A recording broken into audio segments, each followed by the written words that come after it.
आप सभी को मेरी प्यार भरी नमस्कार। आशा करता हूँ आप सभी स्वस्थ होंगे। दोस्तों, क्या आपने कभी यह बात सुनी है कि महात्मा बुद्ध भी राधा नाम का जप करते थे?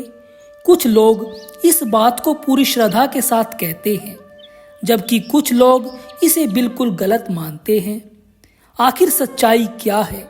क्या इतिहास इस बात की पुष्टि करता है या फिर इसके पीछे कोई गहरा आध्यात्मिक रहस्य छिपा हुआ है?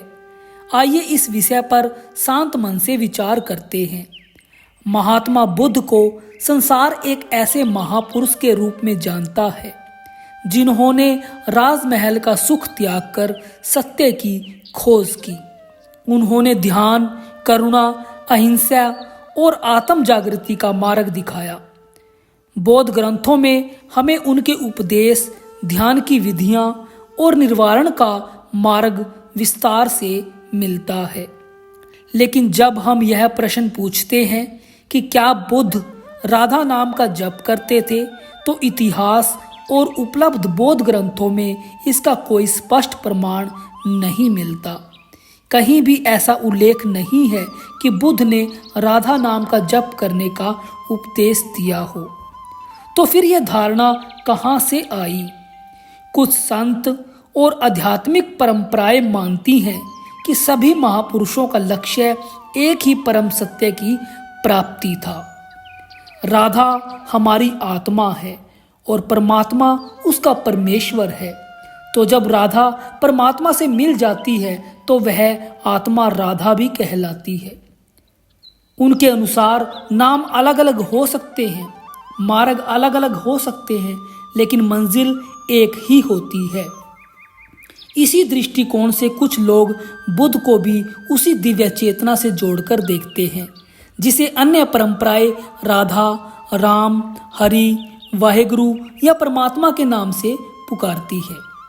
यहाँ एक बात समझने योग्य है। इतिहास प्रमाण मांगता है, जबकि अध्यात्म अनुभव की बात करता है। इतिहास कहता है कि बुद्ध द्वारा राधा नाम जपने का कोई प्रमाण नहीं है, लेकिन कुछ संतों का अनुभव कहता है कि जब कोई आत्मा परम सत्य तक पहुंच जाती है तब वह नाम और रूप के भेद से ऊपर उठ जाती है।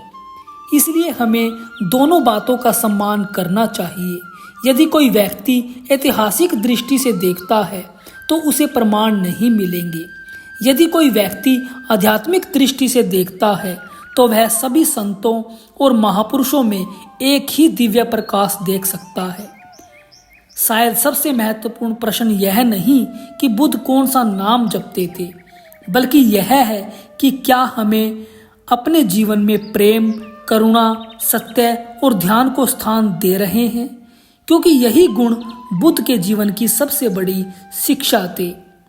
तो दोस्तों, इस विषय पर आपका क्या विचार है?